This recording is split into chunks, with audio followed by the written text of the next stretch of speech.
घर में बैठल बैठल रहो सभे अंसा गइल होखबिया। तो सोचनी है चली रहा सभे घुमैले फिरैले आई। इ देखी जौन बा पटना मैरिन ड्राइव है।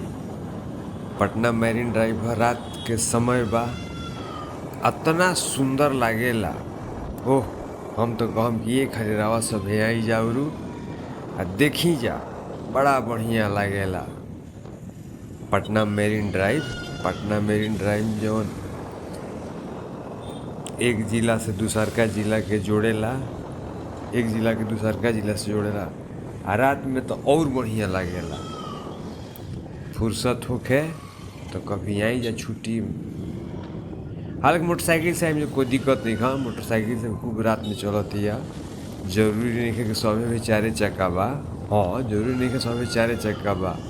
घूमी जा, देखी जा, आनंद ली जा। हालांकि बहुत सुंदर बा, बहुत सुंदर बा। अब रवा से का करी, घूमी जा।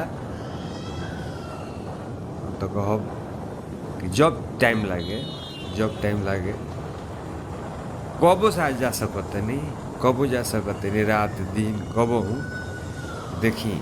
बहुत बढ़िया बा, हम बहुत सुंदर, बहुत सुंदर।